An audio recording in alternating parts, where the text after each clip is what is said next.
What's that you've been reading? The Andanuth. I found it in that house yesterday. Good? Like nothing I ever read.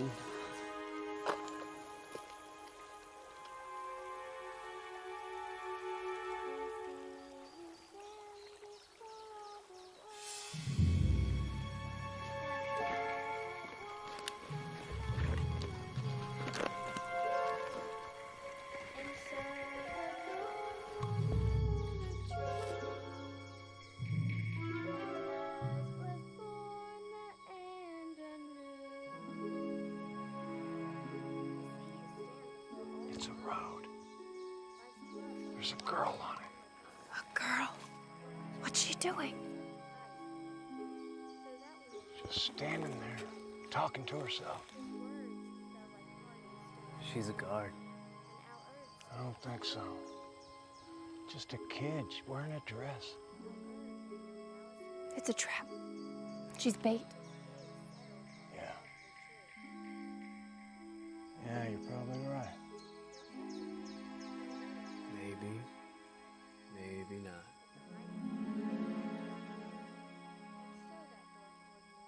We gotta check it out. Sam, what are you doing?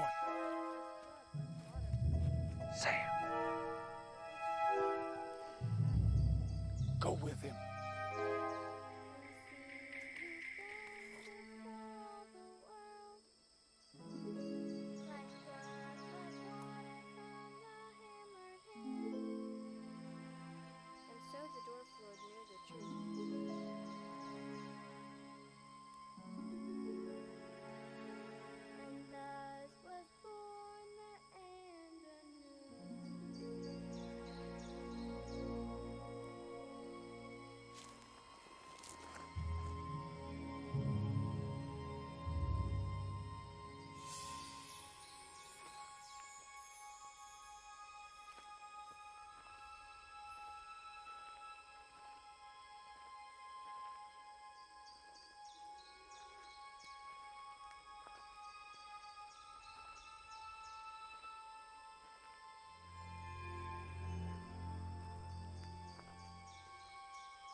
Are you the mailman?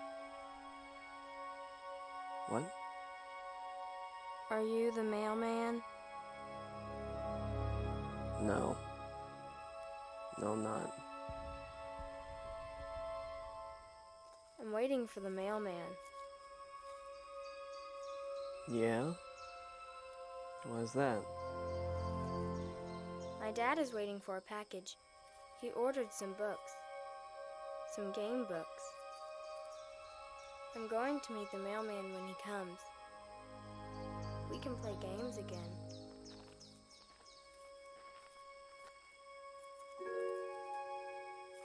Where is your dad?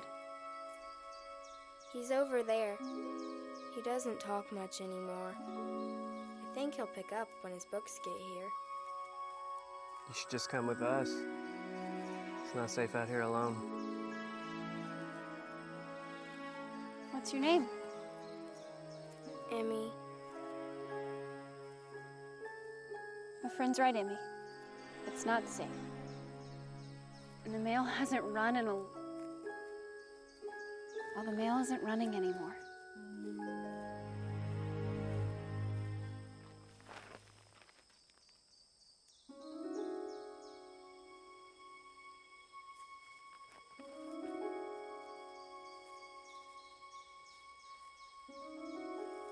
I shouldn't be talking to strangers.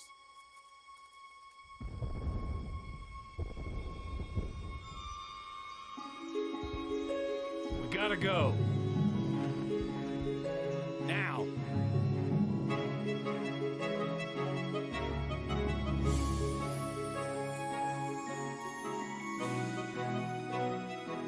Where'd she go? Emmy! Jukes, we have to find her. Emmy! Let her go. She's gone. Now, she was never even there.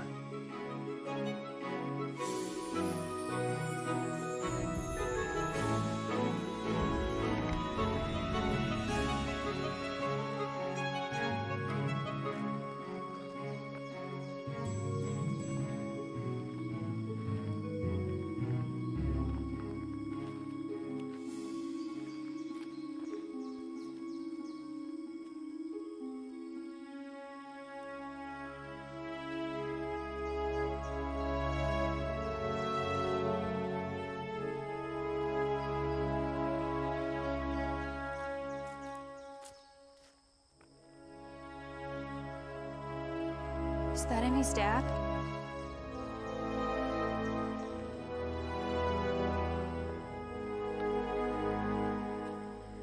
It's the mailman.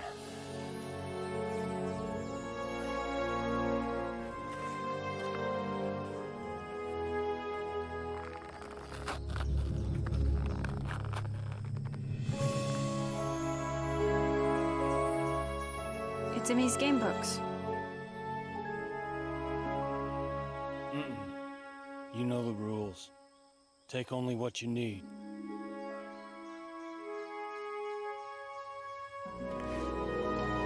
Sam. Sam!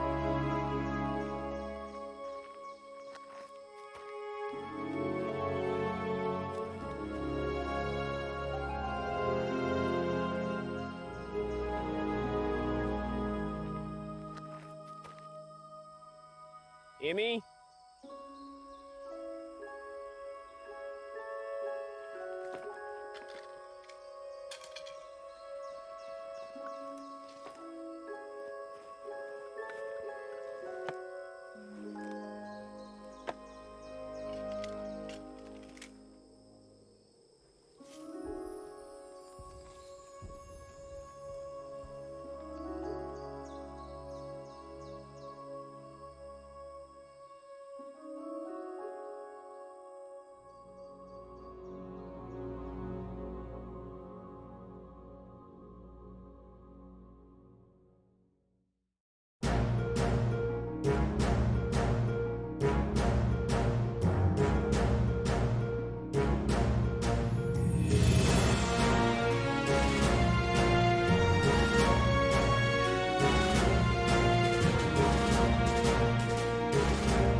Trollord Games. Join the fray. All right, and we are live with Are we live? Good deal. yep, us three and an empty chair. Hey, Dave. All right. All right. The empty chair. Who's going to fill the empty chair is the Who's question. going to feed? Yes, I have an orange shirt. You're right, and he has an orange shirt. Davis is already missing. I want to welcome everybody to KTLG in the evening now. Normally we're afternoon shows, but we got an evening show tonight. Obviously, we've been saber rattling all over the internet with some really fantastic news. We're going to sit on it for another minute or two, hoping Davis returns to his chair. But Luke Gygax is joining us tonight. Hey, everybody. Oh, Luke. Luke, give everyone a shout out. How's it going, folks? I'm Luke Gygax. I guess I'll do my standard thing. I am the probably best known as What is going on son here? of Gary Gygax, the player of Melf, who's of the eponymous Acid Arrow and Minute Meteors spell. I am the founder of GaryCon and organize that convention as well. If you'd like to come to Lake Geneva on the 50th anniversary of Dungeons and Dragons and hang out with us and celebrate, you can go to play.garycon.com and get your badge. We have about 600 badges left, which is not a lot for this It's point not a in lot. time. It's going to sell out. So if you want to come to GaryCon, please buy your badge now. If you want to focus in on a more retrospective celebration of focusing on our past and the establishment of our hobby, I am doing a special celebration this year, the weekend before, which is March 16th through 18th, is Saturday to Monday, that you can pair with GaryCon and make it like a 10-day blowout for the 50th anniversary. Or if you have some other things that What you need to is do, going on? this is a three-day celebration. Founders and Legends. You go to foundersandlegends.com and click a little link there. It'll take you to the tabletop site. Right now, we have about a little under 200 people who are coming to that event. So it'll be very small. And we have over 20 guests. So you're going to be rubbing elbows like Ed Greenwood, Zeb Cook, Errol Otis, folks like that in a very intimate setting. Badges are just $100, and there's hotel rooms right there on site at the Grand Geneva Resort. A very beautiful place. Whereas at GaryCon, those have sold out by now, and you'll be staying offsite at some wonderful spots. We have plenty of hotel rooms available. But that's my pitch for GaryCon Founders and Legends. I noticed that we have Davis has rejoined us here, Well, so we can move forward with our regularly scheduled events. what I was going to tell you was I tried to do this in here, but for whatever reason, when I had to log out earlier to do that YouTube thing, I logged back into OBS, but Twitch evidently wasn't seeing it. But anyway, there is all the links for everybody. If you want to check out Luke, it's got his company Gaxworks, which is the home of the world of Ocarina, Ocarum, Ocarina. Ocarum. And then Ocarinas are awesome. I love ocarinas. But it's very, I don't even use that word normally, so I don't know. But anyway, GaryCon's on there and Founders of Legends. So go over there and check his stuff out. It's really awesome. Yeah, you really want to jump on a badge for GaryCon before it sells out. Yeah, it's going to be huge next year. It is, and there's just so many folks that are going to be there. So many amazing, great games. I don't know. It's just a different type of event. I go to a lot of conventions, and there's many fine conventions out there. Last thing I want to do is say anything, negative about any experience out there. This just feels very different because it's more warm. It feels like you're with a group of friends. People have described it as a family reunion, but with the family that you choose, your gamer family, right? I don't know about you, but sometimes family can be difficult. It does happen. It happens in my family as well.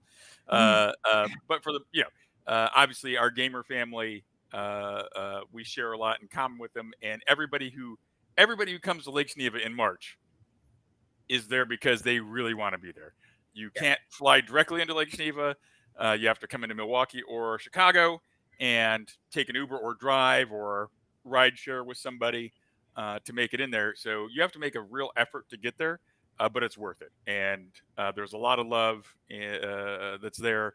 And just honestly, the quality of game that you play when you just walk up and sit down at someone's table is probably in the top tier at most other conventions. There's just a lot of really amazing people. Yeah. And tons of industry folks bring their A game. It's my favorite con. So my favorite. So it's I think over the years that's definitely my favorite con. Dude, it's funny you mentioned the family thing because I always thought of this. This is like Gary is like sort of a father to all of us gamers in a way. He's because he created this game that we all play collectively and we all read everything that he wrote, and he influenced us in so many ways. You're like, after I met him, I was like, wow, this is like, I actually feel like I've known Gary for 20 or 30 years now. When I first met him, I was like, and it only occurred to me when I met him. I was like, Yeah, he's influenced a lot of the way I think, the way I feel, the way I do things, and everyone else is involved in that as well. And the cool thing about GaryCon is you're right; it's not easy to get to. You have to want to be there. You want to go to the Geneva for sure. Yeah, it brings a really good group of people, the nicest people too. Yeah, it's a great con. It manages to feel big, but yet still, cozy. So it's my favorite. I saw someone in the GaryCon group the other day ask about kids, and I thought we had a girl upstairs that ran several games last year, and she was 8 years old. She had a full table, like 6, 7 kids playing. Yeah. It was awesome. There's plenty of kids games now, really starting to form up there, so that's great. It's a good place. Yeah. It's definitely become more of a. It's funny because it's been a long time. It doesn't feel like a long time to me, but we're on GaryCon 16, guys. That's crazy. Holy cow! I know what happened, right? But I've seen people bring like their kids who are like 10, right? Yeah. And now they're married, and some of them have their own kids, and they're bringing them there and gaming. Bringing them to the convention, right? Yeah, but I've seen them. This is their first game. They're 13 and running and now they're grown-ups, and it's just amazing to see that. And it's really exciting when you see young people. One of the pleasures, one of the great honors that I have is carrying on the legacy of my father's legacy, and just being able to hear, see young people. It's like a college group out of Waukesha. I don't remember the name of the gaming group, but it was a college gaming group. And one of the people there was so excited that when she joined a lot of our joined online and chatted with her friend, that I got to meet her in person. She was so stoked, and she was with her friends, and then some other high school people were there, and they're like, "Oh my God, this is like the most," and then they want to talk to me about their D&D campaign and their characters and stuff. And it just seeing their faces light up with that enthusiasm, like, wow, they just discovered it was still new for them. And I remember those times, and I was like, oh yeah, okay, this is something that you're going to enjoy for many years in your life. You're going to form some amazing friendships with people, and that's just so special. This game that my dad created, obviously has so many. It has so many positive benefits from forming great friends, which I think all of us can attest to, and probably anybody watching this who's played RPGs, which is going to be anybody watching this. If you think about your friend group over the years, those are the ones that have probably stuck with you over years and decades, right? The guys that I gamed with when I was 19 in Germany and went to Desert Storm with are the guys that come to GaryCon today. And I met hundreds or thousands of people in the army, right? But I didn't game with every one of them. But the ones that I gamed with, pretty much, I still see. My buddy Jesus Valdez, who I've not seen since 1992 in Germany, saw that I was going to be a guest at Tucson Comic-Con, and he's like, dude, I'm coming. I'm a couple hours away. I'm going to bring my family, and we're going to have dinner on Sunday. And I haven't seen him in 30 some odd years. Why? Because we hung out and we played games. We played games. He's still my buddy. It's like I was like, hey, here's my number. He's like, here's my number. I called him. I said, dude, we're going to do this. He's like, yeah, absolutely. I haven't talked to him in decades. Con and I game every Thursday. We've been gaming since 1985 when we first started up with some AD&D. Still game every Thursday. Now, I'm going to interrupt you guys for just a second. A couple things. Everybody, thanks for coming out. We really appreciate you. We're doing a giveaway tonight. I'm going to be fired after this stream, but we're giving away $180 worth of coupon codes. So if you want to, just follow us and exclamation point raffle, and we'll draw the winners at the end of the stream. We'll be going for about 30 more minutes or so, roughly. But what we'd like to do is we're going to talk a little bit about some of the stuff that's showing on the screen. You guys see some of the pictures and stuff. We'll bring them up and talk about them because, like Luke pointed out, he likes to talk about representing his father's legacy. And the whole point we're here tonight is to talk about something special. And I guess Steve and you guys can take off with that. But anyways, that's pretty much what I got. Other than I apologize for any rumors. eBay is not going to crash. You could still buy Zygag over there for $5,000. It's no quit complaining. All right. I see you complaining, Mr. Quarles. Quit complaining. I'm sorry you spent money. You'll have no worries. This is about something completely different. Go ahead. I'll shut up. All right. Well, I think we should, without further ado, put the announcement out. We've got a full room here, a full crowd. Luke, do you want to do the honors? Let everyone know. Yeah, it's very exciting. This has been a long time coming. About 15 years ago. Is that right? 2005 is when this product came out. Okay, so it came out in 2005. So, oh my gosh. Yeah. That was a while ago. So, and then it went off of the market in 2009. Yeah, 2008, December 2008, everything went off the market. Okay, so by January 1, 2009. So it's been many years. 14 is that years? Is my math right? 14 years. About 14 years ago. 14 years ago, pretty much any access to any of my father's products dried up, right? For various reasons. We are here to say my dad's works are back. We are going to roll out Yigsburg now, today. Right now, I just made it live. It's live now in the store. Live on the store. Now it is live on Trollord Game Store. Steve, my dad's product Yigsburg is back. And it is now. It's up. The link's up in there for you guys. That's to the feature bit, but that's a pre-order, right, Steve? Yeah. So let me give everybody a quick skinny of what they're looking at. We got a lot of people here, I'm sure, who don't know what all of this is. So I'm the CEO of Trollord Games. This up here in the corner here, the white bearded fella is Davis. We run Trollord Games, and we've been running it since we founded it in 1999, I guess. We started publishing Gary in 2001. We started working with him, and the first book we released of his was The Canting Crew, then The World Builder, Living Fantasy, a whole bunch of other stuff. The Hermit came out, all kinds of stuff that we were working on, Legendary Adventures, blah, blah, blah. Somewhere around 2003 or so, Gary really wanted to start putting out some of his setting material. Castle Zagyg was one thing, but the environs of Castle Zagyg he was really super interested in, is kind of fleshing out the area around that. So we all collaborated. We created a game called Castles and Crusades. This was partially to give Gary an avenue to publish his material, very much like AD&D, which was his preferred system. So Davis and Mac began creating Castles and Crusades, and Gary began working on the environs of Castle Zagyg. So Castle Zagyg is the legendary castle everyone's heard of. Yigsburg is a town that sits, I want to say it's 2.5, maybe 3 miles away from Castle Zagyg, and the east mark is the environs around Castle Zagyg. So Yigsburg is that major town center there.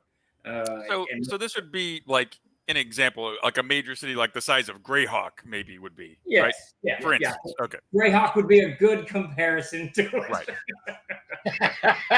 There you go. Luke, put a pin in it. Very good. They're excellently set up. So Yigsburg is a full hardcover book that Gary wrote. It is a fantastic work about this city. Explores. You can look at the ad copy on there. It's hundreds of NPCs, hundreds of adventure hooks, fully fleshed out, and absolutely stunningly beautiful map by Darlene of the East Mark. The whole shebang is there. So I forgot about that Darlene map. Yeah, absolutely beautiful. I need to make sure the Yigsburg map is in there too. Now, there was another project, a whole bunch of other projects involved with that. But we released Castle Zagyg in 2005, and it was kind of the preamble to the Castle Zagyg itself that Gary was working on with people like Jeffrey Talanian, who you know from his own company. I always forget. It's astonishing. Northwind Adventures. Northwind Adventures. It's Astonishing Swordsman. I could always remember the game and never the. Yeah, so but Castle Zagyg is all Gary Gygax. It's a fantastic setting book. Hasn't been in print, like Luke said, since 2008, 2009. Yeah, went out in 2008. So trying to find this stuff, if you go to eBay, you will pay a lot of money for this. Yeah. So sorry, collectors. That is. So what we've got tonight, what we're offering tonight, and one of our goals here, Luke Davis and I have been talking about this. One of the goals is to get Gary's material back on the market as fast as humanly possible. We worked with him for about 8 years, and he made some of the most amazing RPG stuff that anyone can use, no matter what system that you're playing. And when it was pulled off the market, it was just, it was tragic for a host of reasons. But Yigsburg gives us a chance to get this back on the market, get Gary back on the market immediately so you guys can pick it up. So what you will be looking at tonight, if you purchase it tonight, it's a pre-order for the hardcover, but you will actually get the PDF immediately, so you can kind of see everything that's in there. And we're gonna leave this one right now the way Gary wrote it. It'll be black and white, hardcover, the whole 9 yards when we print it next month. But this will be the classic, the original. I think, Chuck, that was the word you used, the original version. That's right. And someone's asking in chat, yes, there will be PDFs. I think we have to make that though. No, it's already made. Did you make one? If you purchase Okay. it, you will get the PDF as you check out. And for those of you who Oh, play Fifth fantastic. Edition, it's up there. For those of you who play Fifth Edition, it's written for Castles and Crusades, but I included a guide to translate from CNC to 5e. It's very simple to do. Yeah. You basically add on rules instead of taking away, which would be the reverse, because CNC rules light. Yeah, but there's the Siege engine is not dissimilar to the difficulty not at all. check rating in 5e. So the main mechanic in CNC, which predates 5e, just FYI, is very similar to 5e. So it's not a very difficult transition at all.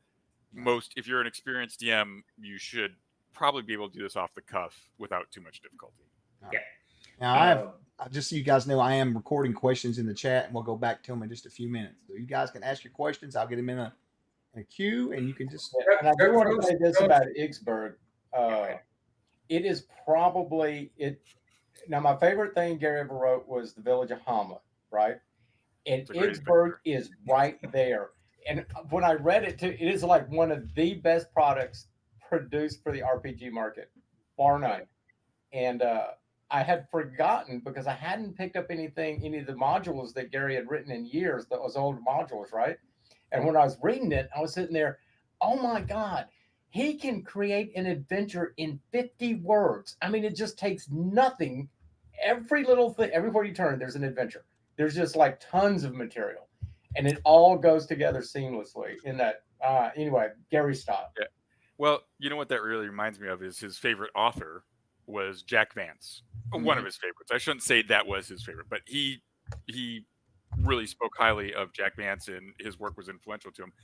When you read Jack Vance, you'll be going through a story, and then he'll introduce a character or a concept or something, and it's like, half a page or whatever, and you're like, whoa, this is just like, he talks about their culture and etc. And that's it. That's the last time. That was just a throwaway. It was just flavor for a page or whatever it was. But you're thinking that could be a book or several chapters. Yeah. And that's just like, and he just drops those in, and it's amazing. And I see, Dad did that in a lot of stuff where, okay, you could pick up this, kernel that I've given you, and you could spin that. You could plant that seed. You could really create a whole, saga around that. Yeah. Yeah. And there was in the Village of Hamlet. Okay, so wait, no, it's not a Village of Hamlet. In this one, in B1, in Descent to the Unknown. Yep. There's that room. There's a room in there in the bottom right hand corner where the guy who owned it, I can't remember any of their names, he had a mistress, right? And, and I do believe there's like a love letter or notes or something down in that room there that turned into a whole adventure. And it's just like a throwaway item down there in the bottom of the dungeon, like this just stuff. But it turned into a whole adventure off of that. The people, they were interested in it. Funny fact, Davis, that whole map for B1, the dungeon part, not the caverns, they snuck that into Undermountain. It's in Undermountain. Someone found it. Oh. They dug through all the maps, and there it was. It's not populated the same, but the dungeon's actually sitting in there. Makes me wonder if there's any other ones hidden in there, Oh, yeah. Well, I mean, people always throw in little Easter eggs and stuff because, we're influenced by the folks that came before us a lot, right? Yes. And we're often fans of work that's done by the people who come before us, and so we want to throw them a little salute, Yeah. And that's one way that we can do it. Yeah. But man, I'm so excited. It has been a long road to get to this point, and I know you guys are all in the same boat. You have the same feelings. It's as if we hit the pause button on an epic story, and we've been waiting years, or it's like George R.R. Martin. right? It's written a book, and we're waiting years and years to get to it, right? But we're finally able to get this going again, and it's been over 10 years, it's been over a decade, right? Well, here's a funny fact. I don't know if anybody knows this, but I do. Today to this month, the Upperworks was released 15 years ago. Upperworks was. Yigsburg was 3 years before that. Yeah, because it's sitting for about 3 years. It was rough getting from Yigsburg to Upperworks, my understanding. I went and did a little history looking today. And yeah, 15 years this month. Yeah, well, it's nothing short. I mean, we get probably 2, 3, 4 emails or texts a week, and we have since 2009. Is there any chance? Do you think that will the stuff be? That, and we've of course had to just we don't know. You hope for something like this. It's happened. So I'm just super jazzed. I sat with Gary back in just before he passed in January of 08, I guess. Yeah. And he had a laundry list, an absolute laundry list of things that he wanted to do. I got to find that list because I wrote it all down. I can't describe how much stuff. I remember saying to Davis, this guy's just getting started. He's not even. Yeah, he was. Yeah. So it's nice to see this stuff coming back. Starting with Yigsburg, we've got more. Well, that's it. I was going to hit you up here. We've got several questions that will relate to what you're talking about. I'm going to put them all together in one big question. All right. Yeah, send it. Brooding Paladin, Noskovus, and Mr. Kingsley have asked, and other people, will you be publishing any of the unpublished works of EGG? How about the upper works? What about the Gygax and Fantasy World books and the Hermit? That's what Rick wanted to know. So hit those up first. So what's coming? I think as of this point, and please correct me if I'm wrong, this is all passing through the estate of Gary Gygax, which was established earlier this year legally, and we're moving forward. And so there's a representative who's monitoring and making sure everything is taken care of, and passing it through a judge in Walworth County, where my father lived. And right now we have authorization. Steve has authorization to publish Yigsburg. The Hermit, yes, was the other one. Yep. And then big one. Big one. Yeah, the 7 Gygaxian Fantasy World book set. Right. Yeah. So all 7 of those, including Canning Crew and all those other really awesome books that came out. So, you're right. I mean, these are great tools that are system agnostic, that will benefit GMs everywhere. All those are back now. Of course, in my if I have my druthers, I would love to see Castle Zagig return, and for us to republish Upper Works. The Eastmark was it? I called it Gazetteer or something. I can't remember. Eastmark. The Eastmark Gazetteer, yeah. That was the folio we did. It was a fantastic little folio. Yeah. And then of course, there's a ton of work that needs to be done. So in my mind, we need to reintroduce this work, get it into people's hands, and there is literally millions of gamers who have come to our industry, our hobby. Since my dad died, who have no idea about what this is. So we need to make an effort to familiarize people, to let them know what this is, and to bring them into the fold, so that they can have a chance to experience, Castle Zagig and the original, Dungeons and Dragons, setting, as my father imagined it in 1973 to whatever 78 or 9 or however long he was kind of working on that. But all this was just his home, his home stuff. This is home game. So none of this is published. This was all his home, his home system. Right. And gosh, he talked to me about what he wanted done, just as he talked to, Steve and Davis and Jeff Delaney and other folks. It was huge. This was a massive endeavor with probably multiple hardbound books that would or box sets that would cover 10 levels at a time, and this is just a massive undertaking, to flesh out. But he had left a lot of notes, so there's room there, and there was people who were working on it, like Jeff Delaney and others, who hopefully we can bring into this fold as well. But that's all speculative. That's all speculative at this point.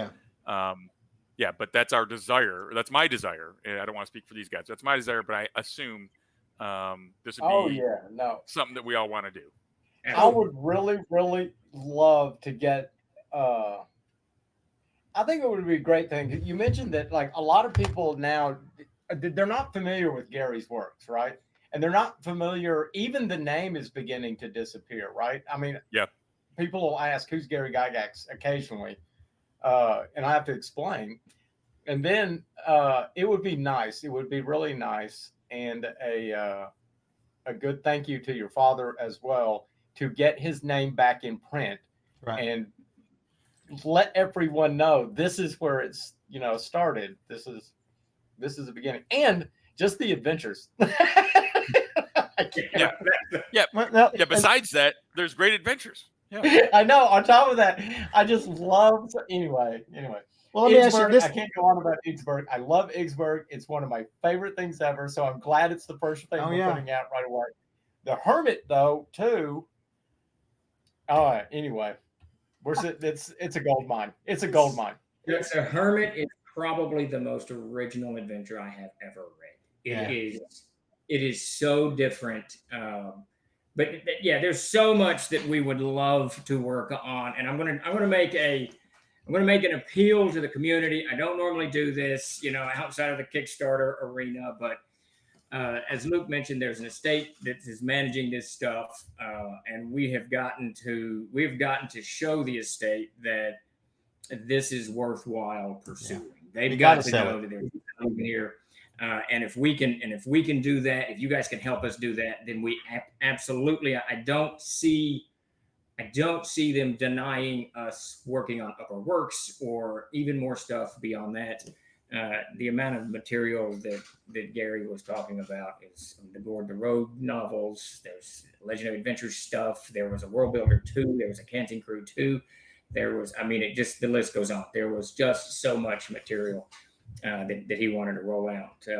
Interestingly, Luke, you mentioned about the Castle Zagging. One of the funniest things he ever did to me, I put a press release out. Now, we were contractually obligated before I put. Now, Gary was super nice and super cool, but he could lose his temper pretty quick. But we were contractually obligated to send him anything we had his name in.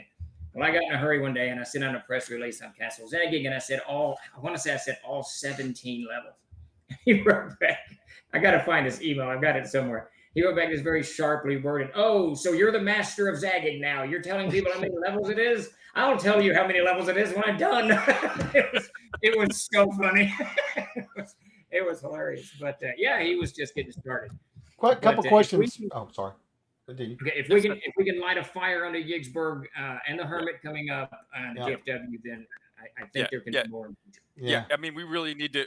These guys are they're lawyers, right? They're lawyers. They're not gamers. They're not familiar with it. We need to establish credibility that we can benefit the estate, right? Yeah. And for us, this is sure. I mean, it's a business. Yeah, I mean, obviously, Troll Lord Games, business, etc. However, this is a passion. This is a promise that was made. I told my dad, yes, I will help these things get there when you are no longer here. And Steve made the same commitment. And I'm not sure about Davis directly or indirectly, but I think we all feel this as a promise, an oath that we need to fulfill. Yeah. And getting to this spot was quite an adventure. Just getting here was an adventure. It took years, and it took a lot of money to get to this point where we're at now, and a lot of emotion. It wasn't done. And a lot of certainly a lot of emotion. So this is something that we're passionate about, and we think is really worthwhile. So we'd appreciate if you appreciate your patronage, your backing, your support in this, in selling these, so that we can continue and make the best argument to bring Castle Zagging to life here after this 15-year pause in its production. All right, so real quick, just want to answer a couple of questions that were early on. So how this is not a limited run. I don't think. I mean, at some point, if we're going to be able to redo all of it, we will have. It'll probably be replaced, right, Steve? Yeah. I don't So know. the plan is the plan with Yigsburg. We want to get this book right here in everybody's hands, so you can start playing in it as soon as possible. And then we're going to sit down and look at the whole, and we'll have to see how the estate, what they allow us to do and all that other stuff, and revisit this, and then bring it up to speed with full color, the whole 9 yards. And there's a lot of content that Peter Bradley and I had to set aside that didn't go in the original that we can pull out. So there's a bunch of stuff that we'll do later down the line. But for now, we're going to do a full print run, or run it through the retail shops, distribution, Amazon, the whole 9 yards. The idea being to show to the community and to the estate and to everybody that this is a force to be reckoned with. And it is. I mean, it's all of that aside, I've been gaming since Davis and I started back in 75 or 76, Davis, whatever that was. Yeah. And Yigsburg stands as one of the best sources for gaming I've ever played in. I didn't actually run it. Mac Golden, co-creator of Castle Crusades, he ran it for us. We ran about 2 years of campaigns. Duncan the Paladin, I finally died at 4th level, the bastard. But it was some absolutely fantastic gaming in the Eastmark in Yigsburg, the whole 9 yards. So no matter what your thought is on Troll Lord, on Luke, Gary, or any of that stuff, Yigsburg's itself stands on its own 2 feet as a fantastic resource. And honestly, if you play 5th edition or AD&D or 2nd edition, probably even 3rd, I can't speak for 4th, I never played that, or Castles and Crusades or whatever. The translation is so easy. And to the conversion to whatever game you're playing, what you get tonight is not going to be, it's not going to be tough. And just for those who don't know, on the Troller website, literally right next to Yigsburg, you will see the Player's Handbook. It's a free download. You can download the Player's Handbook for Castles and Crusades and see what the system's all about, and that's free. And with Yigsburg is a conversion guide from CNC to 5th edition. So it's all good. Go ahead, Chuck. You had a question or something? Well, how long is the pre-order up for? I mean, what do they need to expect as far as these people are going there right now? So the plan is, I honestly don't know how long. Luke and I've got to decide. Luke Davis and I've got to decide a couple of things about the manuscript, but it can go to press as soon as next week. I mean, this was printed as is, right? I mean, it was printed before. We printed, I don't know, 2,000 to 3,000 of them before. All I have to do is bundle the PDFs, send them to the printers, and they can do it again. So, and it generally about a 3 to 4 week turnaround. So it's very possible sometime in late September, early October, this would be shipping to everybody's doorsteps, with Darlene's map included. Okay, so we've got a lot of questions coming. Okay. Hold on, Chuck. Davis, did you have something to say? No, it's fine. Yeah, no, this is, I agree with Luke on this. This is something we sort of owe, I think, Gary. Oh, I mean, yes. We had lined up so much stuff, and he was so excited once he got Yigsburg done. You could see the excitement in his face, every time he talked about it. Now, he and I never discussed business, but his emails to me were really, really funny. They were sparse, but they were really, really funny because I would write about a rule or something, and he would snap back right away within 5 minutes about something. But I think we all owe this to Gary to get all of this stuff back out as soon as possible. He started this hobby. He grew this hobby. Yeah. And all of us are beholden to him. All of us who have played all of these years, it's running on 40 years of playing this game now. We're sort of beholden to him for this. I don't think anyone else would have done it. Just one of those magic moments. Right. He had the drive, the knowledge to do it, and he did. That's what happened. Can you imagine if he hadn't had the drive, if no one would have stepped in, how long would it have been? Just think about it. How movies, books, playing SPI games on the trundle bed. PSR 80. I mean, it just changed it changed the world.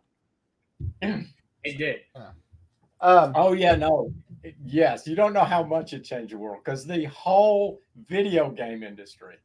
Oh yeah. So Oh yeah. Sorry. So there's no question, man. I mean, that's like when you talk to younger people or heck, even just people who've more recently come to gaming, they've always heard terms like hit points, armor class, leveling up, right? revolutionary ideas. We're going to work together in this game to do whatever. Oh yeah, of course. No, that wasn't something you did. You defeated other people. You crushed them. In Monopoly, you play until there's nobody left, and you've crushed all of your opponents. Risk, you crush all of your opponents. There's one winner, and everybody else is a loser. That's not how it works in D&D. Together, you fight and you stand and you win by cooperating, and it continues on. You progress over time. You're limited only by your imagination. And we take that stuff for granted today. That's like, oh yeah, of course. Yeah, no kidding, Luke. I mean, come on. Yeah. But no, that was revolutionary stuff. It's just, it's an amazing, I think it's changed the world in many ways. And I've talked to numerous, game designers, video game designers, and the vast majority of them drew inspiration from Dungeons and Dragons, whether it's, the guys at Blizzard or Rockstar Games or whatever it is. They're all gamers, they're nerds. And even guys who worked at TSR had second careers at video game companies. Zeb Cook wrote for Elder Scrolls. And, oh boy, I'm forgetting the gentleman's name, but he's been everywhere. Yeah, just tons of people have done that. So a lot of crossover in tabletop RPGs and video game RPGs. It's just there. Anyways, sorry, I'm sure you were saying something else, and I went on this tangent. It's all right. Let's catch up some of these questions. Now, these are going to be store-related questions first, okay? Steve, is it set to where they can get PDFs right now? Is there a way to buy just PDFs? No, if you purchase, you have to do the pre-order, and you'll get the PDF. But you can't buy the PDF by itself. Like Johan asked, he lives in Europe somewhere, and he was asking what about Europe and what. Right. I'll get that set up after the stream. We can make that happen. Okay. All right. Next question would be, are we going to pursue this via VTT? I mean, it's always possible, but there's only so many. I don't know. We'll see. Maybe. We'll see. I think that we finally have a good system for Fantasy Grounds at least, and I know Foundry is working out. But I cannot stress how much material is in Yigsburg. So oh my God, it's huge. Yeah. The VTT will be a challenge, though. Certainly, it's on the docket. So this is more than 64 pages, is what you're saying? I think this was 255 pages.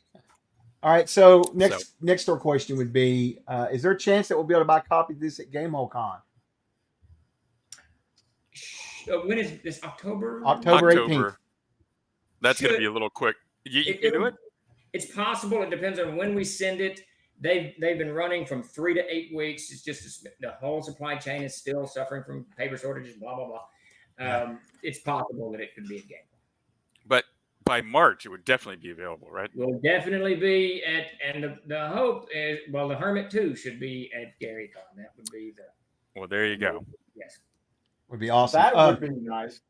Yeah, that would be really great. Let's see here. By the way, who are these young people that you keep flashing up in this cutout on the screen there? Oh, that's some kids that used to hang out at Gary Con. You may know some of them, Luke. I don't know. Yeah. We'll talk about a bunch of guys with dark hair and much thinner than. So let's see here. Let's see. Legendary. So yes, anything that Gary's done previously. Now, what about Legendary Adventures? Is that something maybe on the table on down the road? I don't know. That's a little. So Legendary Adventures would be in its own category. Obviously, it's a different role-playing game. It's the last RPG that Gary actually created. He was exceedingly passionate about Legendary Adventures, and there's a mountain of material about it. And if we had Peter Bradley on tonight, it would be he would grumble because he and Gary. They had finished the player's book, most of the CK book, or whatever GM book, and they were in the monster book when the licenses were pulled. So Peter wasn't happy. Wait, Peter, do you have all those files? Yeah. Yes, Peter. He's in chat. He's in chat hanging out. That's our art director, Peter Bradley. Master guy. Right there. Go follow him or go check him out. So Ravenchild, that's Peter Brandon, that's our art director. He was working very closely with Gary and Jeff on mapping the whole upper works. Now, I don't know how far they got. I know they went beyond the upper works. There was 17 levels planned with more possible, and I think it was 5, so 3 or 4 box sets is what I think we were talking about. I got 5 in my head. I don't know. Interestingly, I just found, I don't know if there's any way I could put this up. So the original, we had, some of you are going to know who this is. That is a cover piece by Jeffrey Catherine Jones. Yep, there it is on the screen right now. Yeah. That's weird. Right. That was strange. That was weird. She was part of the Frazetta school in the 70s, and I actually preferred Jones's art to Frazetta. I was a huge Jones fan, absolutely huge Jones fan. So we contracted to do all of the Castles Aggie with Jeffrey Catherine Jones, and I just found him while we were talking. I'm strolling through all these files. I mean, there's so many files, and I had pre-laid out. It looks like seven or 8 covers. So we only purchased the one, so we don't have rights to the other. But that was my next question. I was like, are they all? Because that'd be amazing. I think we contracted for all of them, but we actually only physically paid for one, and that's where that. But we should pursue it. She passed, right? Is that what you said? She's passed away. I'm not sure who's in charge of her estate, but I'm kind of inclined to find out. And I'll send you these covers so you'll see exactly which pieces I'm talking about. It's just so amazing. So you're telling me that the pieces are done. You just didn't pay for them. Yes. So we can't use them. Sweet. But, wait, but there's a chance. There's a chance. Okay, I got it. Yes. Yes. I can't. It's hard for me to stress. Peter Bradley and Davis Snow. Of course, Luke was in the Army and doing other stuff, but the amount of work that we had already put into this stuff was extraordinary. And we had to put it all aside, obviously, and move on to other things. But so it's all here. And this is just, I can't stress how exciting it is here at Troller Games to see this coming back, both personally and for what we owe Gary, because we certainly owe, and I personally owe, I promised him we would do this stuff. Right. But the sheer idea of the volume of material is staggering.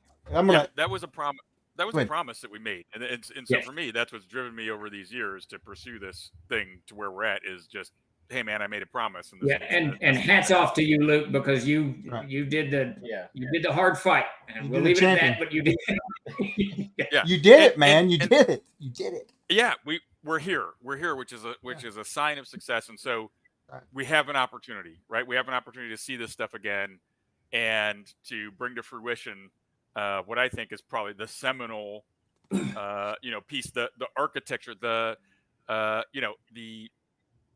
don't know, what's really the original dungeon, man? It's the original dungeon for D&D in the original setting from pure, not what was published, but pure what was at my dad's house, how he ran his game. And how I envisioned it, that's as close as we're gonna get, and that's pretty exciting, I think. So yeah, that's very exciting, and I know how much work went into it just because my dad talked about it a bunch. 2, other people in the subsequent years have just said, hey, here's all the conversations I had with your dad, and it's just their conversations. They're one of however many people were working, 12, 15 people who were working on stuff. Right. And it's hundreds of emails to these people. Right. So my dad was, he was very passionate about this. And one of the funny things that delayed Upper Works coming out, when he finished Yigsburg, what he really wanted to work on. So this is the setting. So this covers the town and the setting around it. But he really wanted to take Davis remembers this. He really wanted to take the town of Yigsburg and map out every building and every street and every alley and people it with all the NPCs. And that's what Luke's talking about. Those 12, 13 people that Creffield, Talanian, there's a whole bunch of them. Yeah. Yeah. Because they're like, no, in this, do you have this in this part of town? Is there the warehouse? No, that inn is over here, and that's where this. I just remember reading through it. I was like, wow, this is super detailed. It's insane. It's insane. And I've got the bigger map of Yigsburg that's hyper detailed. And I think we did. I'd have to really get into it. I think we printed 3 and had 2 in PDF format ready to print when stuff went left. But because he was going to do it by district. yes, and there's Oh 13, my word! There were 13 districts, and he was 14 probably going to have a Yigsburg-sized book for each district. Oh, yeah, it's crazy. And I was, Crazy. but remember this. But Yigsburg is a foundational piece of work. Okay, Yes. and I know it didn't come out till 2005, but it's a foundational piece of work from which the world famous setting has been made. If you're going to adventure into Castle Zagig, you're going to have to start at Yigsburg and go through the East Park to get to it. All right, so yeah, so he had it all up in his head. I guarantee yeah. you he had that in his head. So I'm going to interrupt you real quick. I thought he had started No, one no. of the districts too. Yeah, Chuck can't interrupt because I know what this was important, but the real focus was the very important King of England, King of France board game. Oh, yes, my God. yes. I didn't know if I could bring that up. Yes, no, yes. He loved that project. He really wanted. Kent loved it. Yes, they all loved it. That was the That was final passion. argument. Oh, my I don't know word. what it was about that. The final. Do what, David? I don't know what it was about that product. He was more excited about that, I think, than like. Yes, anything I else. think honestly, he showed me just that Winter Dark is a very interesting. He showed me this computer game that he wrote back in like '78 or something. Yeah. Because he was talking about he had seen some of the stuff happening with computers, and so he wrote this little D&D computer game. It's really badass. But I think what he wanted that board game out. One, he was a passionate historian about the Renaissance in particular, and that's of course when it takes place. But I think he wanted a board game out. I think he wanted a good board game under his name. The last argument that Gary and I had was over the coloring of that map. Peter's going to remember this. He wanted some really bright pastels, and I wanted some duller stuff. Yeah, You don't. Those colors were horrible. Yeah, I Yeah. remember. They're I bad. don't talk about It it. was like a fuchsia and a purple or something. It was Yes, like not. yes, Yeah, it it was was- not good. It was Because I very played bad. that game as Flanders and Savoy and all these. He loved that, dude. That and the haunted house game, which I don't think I don't know if he ever ran. No, that I didn't see that one. before. Yeah, he loved this haunted house game too, and that was actually pretty cool. But he liked board games as well. But yeah, obviously the RPG stuff, the TTRPG stuff is probably the gemstones. Maybe we'll be able to get King of France done too, because I did. That was one of his passions. He wanted that one. Yeah. So we got to make it done. We got to get it out. Yes, absolutely. All right. Absolutely. So I've got some questions for Luke. Yeah. One from Tom Grzep, Twitchy DM. He says, Luke, how does it feel to have preserved to a real life story of right versus wrong, good versus greed, especially noting your special birthright, the first 15-year struggle and the uncanny trials and parallels as if a fantasy kingdom were being restored? It does have a lot of parallels to like a heroic fantasy tale, and I've got to say, it feels pretty darn good. There was lots of moments where I felt it was pretty hopeless or had to question the amount of fight that I was putting in there. I'm a family guy, I have 3 kids and a wife to take care of, and it was not, there was no guarantee that this was going to come out in a favorable outcome. But I guess what I really relied on is I said, hey, you know what? I'm doing the right thing. And even if this money and time is all, it doesn't go in my favor, it is the right thing to do. And I will feel okay when it's my time to move on, that I didn't leave that undone. I gave it my best effort. And so I did. And I had lots of support, from people. And I appreciate that. It certainly wasn't done on my own. The attorney who helped me get here, she was very patient with the billings. Let's put it that way, because she felt that this was a just fight, and she said, "Hey, you know what? I get it, and I would like to see you victorious, and I think it's just. So I will be patient and do what you can when you can." Which you don't find too often in the legal realm. So I had a lot of help. And so I feel like my dad was looking down and helping, because just figuring out all the pieces, just knowing that there was, that he'd left some instructions for us, it was fortunate to find that information out, because Yeah. So yeah, I just feel very blessed, and I just did it because I wanted to make sure that I didn't feel like I had let my father down and not done the right thing. So that's Right. it. Okay. I love it. And everybody in here so far has been just praising you and thanking you and everything. I think the whole community is very happy this has happened. And to answer someone's question, he just had to do years of legal battles with other folks that had rights to it at the time. Well, they thought they had the rights to it. So it's just been a long struggle for him and his family, but it's home now, and Yeah. that's what matters.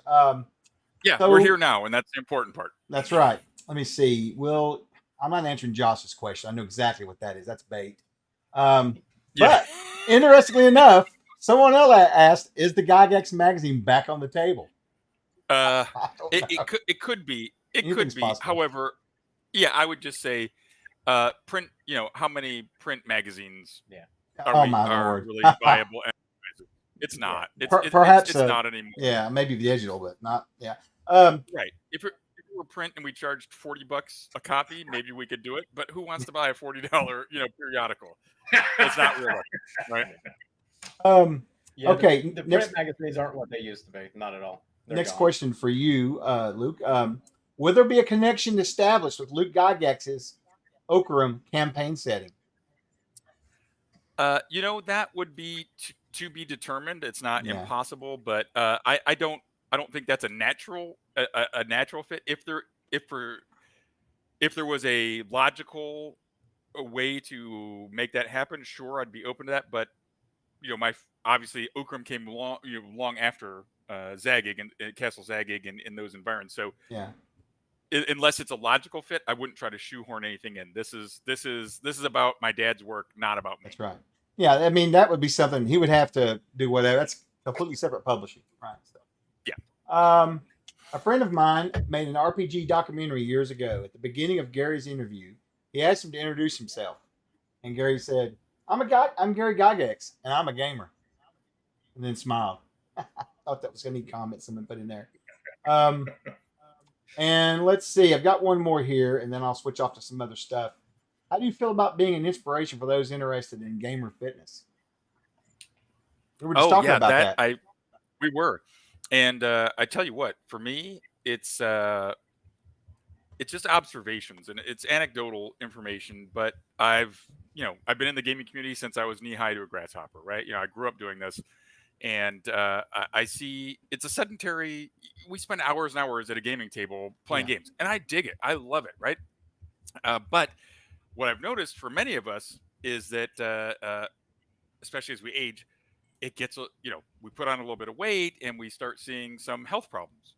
And so now my Facebook feed, or for instance, my brother is very personal. My brother, Ernie, he's only 63, but he was recently diagnosed with atrial fibrillation, which is basically his heart is beating arrhythmically.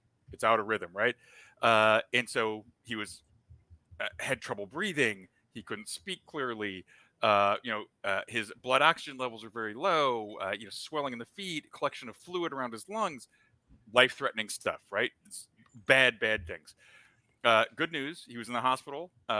Looks like he is going to be home in just a couple days. They gave him a cardioversion, which is basically, I think it's a drug therapy or a light shock to the heart. It's not invasive, but they gave him some medication and shocked his heart into beating rhythmically again. And so his next step is really improving the diet, improving exercise, to have a quality of life where he can sit at a table and run games for people, which he loves to do. This is a joy that he has, is to share gaming with other people, right? I would like all of us to be able to do that for as long as we possibly can and enjoy a high quality of life.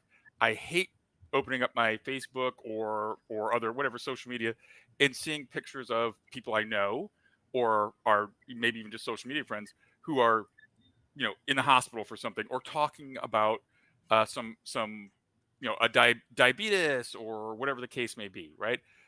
So for me, I just want to help people find a way to be a little bit more active in their own lives, whatever way that is, whether it's stretching, yoga, tai chi, running, walking, whatever it is, just to make the commitment for yourself to spend 30 minutes or 3 times a week to do something you enjoy that's going to help you have a better quality of life and be with us for a longer time. Right. That's it. I don't care if anyone ever sees an ab or any of the aesthetic stuff. That's not important. It's really just about, please be here. I would like to see you at conventions. I'd like to be able to sit down and play games with people. I'd like to give, my family members and good friends a hug and not, have them here for longer. That's it. So if I can help inspire somebody, I certainly have my own struggles. I don't think I'm, particularly, I eat too much. I have my own foibles, my own things. I would just want to help people realize this is a good thing. Please do it for yourself. Do it for the ones, mainly for yourself, but also for the people that you love. I would like to be here for my kids. I have young children. I'm 52. In 10 years, my daughter's going to be 20. I would like to be, I would like to be there when I'd like to walk her down the aisle. I'd like to see some grandkids, right? So I need to be around for a little while. And I bet everybody out there has some people that they would like to be there for. So that's it. So it's a bit of a long answer, but if I can motivate people, I see that as a really good thing, and I would love to do that. But I never want to preach to somebody or seem like I'm on a high horse in any way, shape, or form. No, I got it. And I'll switch to something else and I got some more questions. But anyway, can you mention the fitness meet at GaryCon? Oh yeah. So I just threw that out there when I was in the gym. I was like, hey, what if I did a fitness challenge? So what I'm gonna do is we got we're a little more than 6 months out, but I figure about pretty soon I'm gonna just make a challenge.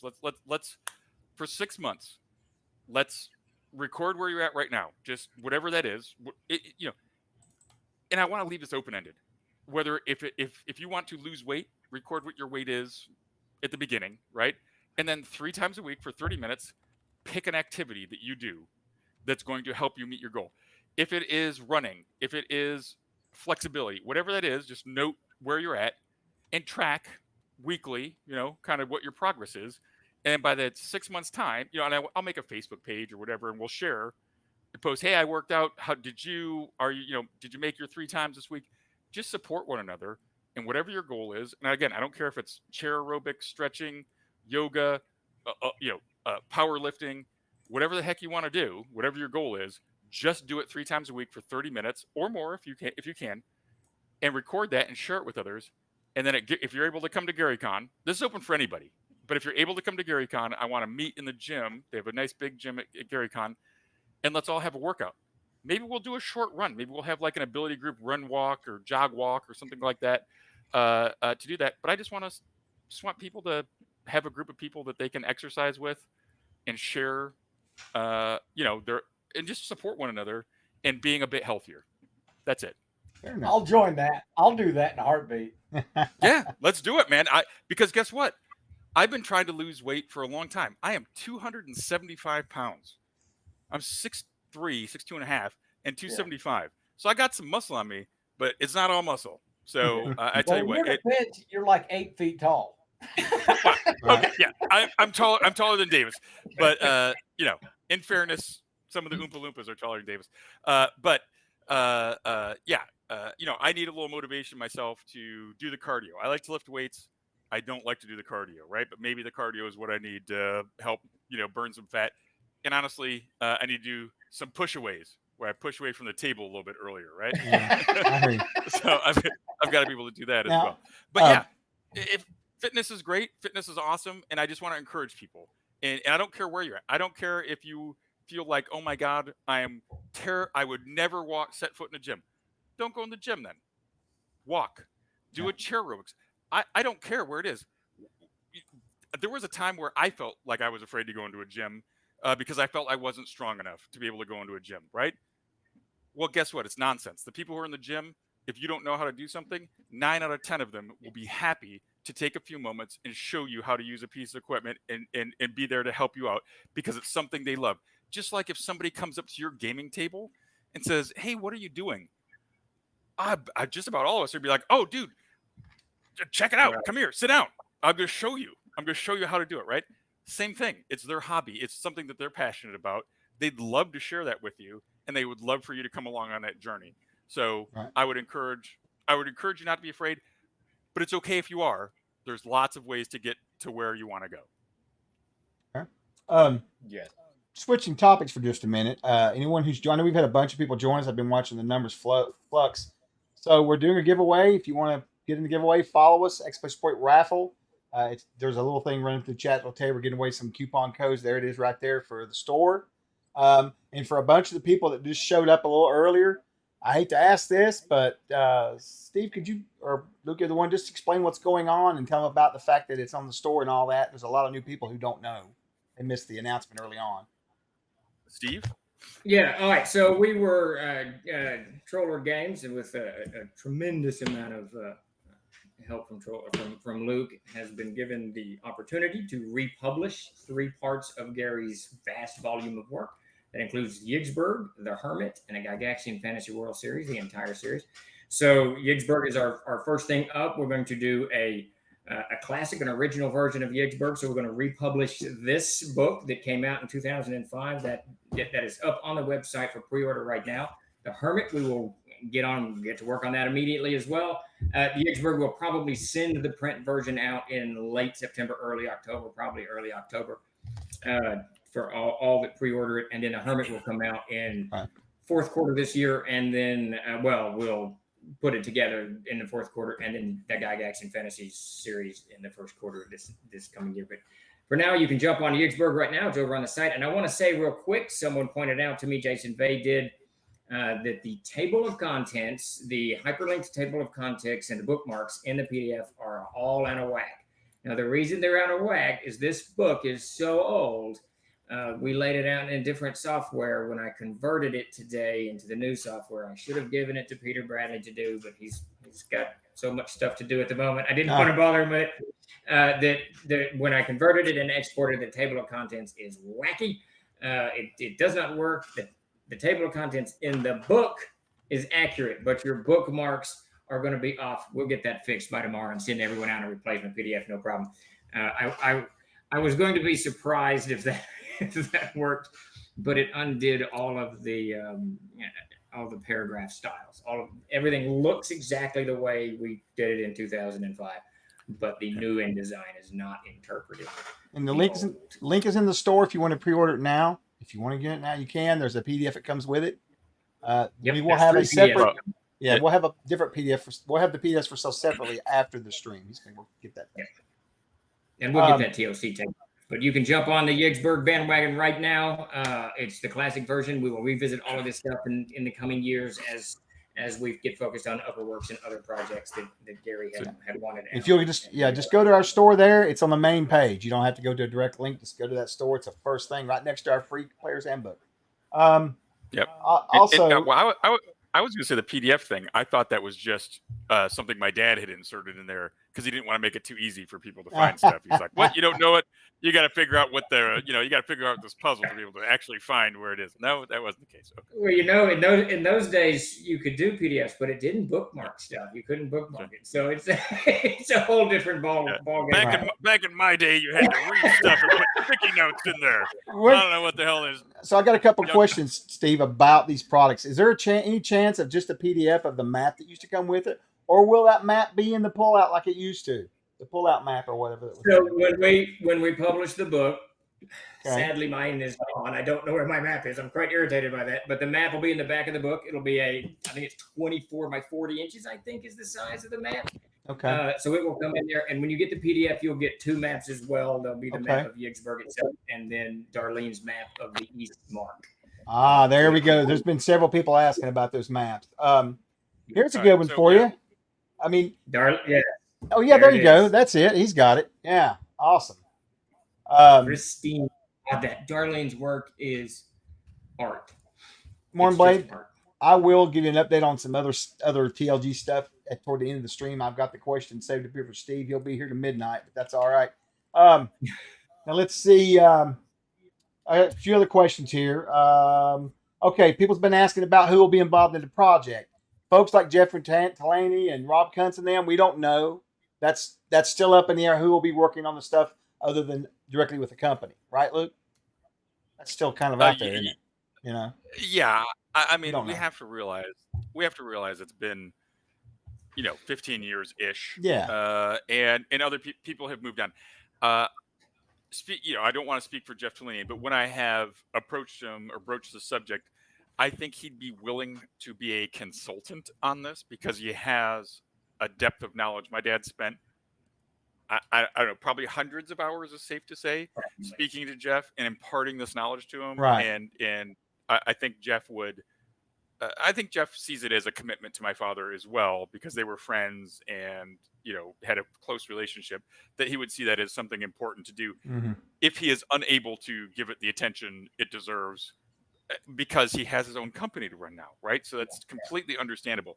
Rob Kuntz, I don't think Rob Kuntz has an interest in doing this work. So I don't think that I don't think we'd see Rob involved. But there could be several people that consult on it. And then who is tapped to do the actual design work? This is all speculative. I mean, this is recent, so please bear with us as we figure this out. But that's an important question, and it has to be the right right person or people to do it. And I think there's some different ideas on who and what those people. That's right. Those people are. So we'd do a search. It's one of the reasons, and this was Davis's idea originally, to do Yigsburg first, because it's Gary's work. Gary wrote it. Darlene did the map, so it's that perfect synergy between the two of them that worked together so long ago, and it's finished and complete and done. And we don't have the team it was finished years ago, so we can move on it, and that's the exciting thing about Yigsburg. Right, and it's brilliant. And it is brilliant. It is. I can't say enough good stuff about it. When can people? So as far as our third-party publishing goes, will it be the availability for people to publish stuff in the Zygax setting on down the road? Probably not. Probably not. Probably. Yeah, I would say that's. I don't know. We have to remember that this is not a decision that I would make or that Steve would make. There is an estate that's controlling this. There's a representative, and so they would have to see some sort of business reason for them to do that. So that's I a would good just point. say we don't know. Yeah, we don't know at this right now. We don't know. So if it made business sense, and we could make the case and show by doing this is the net revenue to the estate. That's going to be what they care about. I know we're all passionate about the hobby and seeing this come to fruition, but the reality is, as a business entity, it has to have some sort of viable commercial benefit. Right. A lot of people have been asking for Gord the Rogue and Vothug the Cleaver. Will they appear anywhere? They're hoping. So just put that out, little thing in your ear there about that. There's a lot of fans of your dad's stuff. Everything will be on the table. It's going to depend a lot, like we've mentioned, on how successful Yigsburg. Yeah. And if we don't sell it, then they won't let us. Yeah, it'll stop. Sure. Yeah. Yep. So if you want to see more, please pick up a copy of Yigsburg. Tell your friends. Whatever. Tell your friends, share it far and wide. Let's make some big numbers here, and we'll have a great argument for bringing back Gord the Rogue, Sagard the Barbarian, whatever it is. We can do all those things. Steve, it's really important, and we don't often ask the community for help, but on this one we're actually going to ask to get the word out, because we want to see this other stuff in print as well, really, really, really badly. But we only have so much reach, and we know for a fact that as soon as some people get out there, their reach is huge. For whatever reason, I mean, it's like random people have this huge reach. But we could use your help on this one, getting it out. Yeah, and anything is on the table as long as we can prove, as long as it's proven to the estate that it's viable for them to fool with it. This is a money-making thing, because there's bills that have to be paid. There is lots of stuff out there that has to be taken care of. Where you look at this as being an actual profitable thing. So it's still a crusade. It's still very much a crusade. This could be the last crusade. Oh, Lord have there mercy. You go. Hey, Steve, you want to answer the OGL questions that have been popping up, or you had something else? So this is what first I want to on two things. First, so this will have the OGL in it. We're gonna publish it as it was done in 2005. So that's right. That's going to be just like it was when you stopped printing. Yeah. So, but will it be exactly the same, or will there be some difference so that I can tell, and I can say this one is worth more? Now, yes, Oh, Lord. the one that you're selling. great question. There will be. If you look on the things we're going to change on the spine, it says 8050. The one we print next month will be 80502. So that will Okay. that will give All right, you because I just want to know for my personal collection, Yes. and when I go on ACM or RPG auctions on Facebook, I need to know. So okay, Yeah, great. that's You've how answered you that. work it out. Wrap that copy, Luke. Yeah. Yeah, Luke, you're holding $1 million in your hand right now. Do you realize that? I mean, you never know. No. Now, Chuck, were we supposed to move this to the Gary Con channel on YouTube? Well, I don't know what to do because it just the numbers keep growing. I don't know what Luke wants to do. I don't know what to do. Yeah. This is more successful than I thought it'd be. What? Come on. Yeah. I mean, I'm on your show. That's why it's so successful. Come on. I know. Well, I wasn't going to say anything, and I didn't want to offend the Chenault brothers. I didn't really want to. That's not true at all. This is a great announcement, and that's what's bringing people is everybody's excited about this. Yeah. And probably saying, "Dude, check it out. This is what's coming." It's been 15 years. Okay, yeah, and seriously, I mean, my dad was my dad, right? He was yes, he created this game. I grew up playing it, but at the same time, he's the guy who said, "Do the dishes, mow the lawn," right? So it's just my pop, right? Dude, you're in trouble for you didn't come home in time, right? So it's my dad, right? It wasn't really until he passed away, and so many of you reached out to me and told me how important this game and some of the things that he did, even if it was in passing, a kid who looked kind of sad or troubled in a line, and my dad was waiting, somebody was waiting in line to talk to my dad, and he talked and said, hey, young man, how's it going?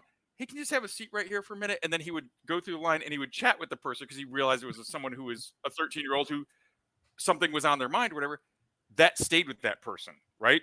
And they came and helped me with Gary Con or whatever it is, because those little moments, he recognized, he gave people attention, he mentored tons and tons of people, and even folks who never met him felt shaped by the game. It helped them through troubled times. They formed friendships. They found their wife. They overcame learning disabilities. It's a big deal. And so being able to help carry on his legacy has been something I'm extremely proud of, and it's why I work so hard at Gary Con or other venues to keep the name alive. And it's just, I feel it's a real honor for me to do so because Dungeons and Dragons has changed the world for the better. And I would like for him to be remembered as that guy who did so much for the world. And as someone alluded to, and Chuck said, he didn't claim any of this when he was alive. When this interview came on or whatever, he said, "Hey, I'm Gary Gygax. I'm a gamer." He didn't talk about, "Oh, I did X, Y, and Z." He didn't think of it that way. He thought like, "Wow, this is really cool. I made this game and people love it, and I get to play this game with tons and tons of people. How awesome is that?" That's true. Yeah. And for everybody out there that's putting all these links out to like Inward and Place, I see you guys posting. Thank you for spreading the word. We got to get this out there. It's got to be boosted. You see any of our posts from Gary Con or Luke or Steve or Troll Lords or Davis or me, please just reshare them. That's all we ask. We really need your help on this. The U.S. Navy has to drag the Army along. Yeah, there's this. Someone asked about if we could have Major Gygax on the Wednesday morning show, and that turned into a debate about what you.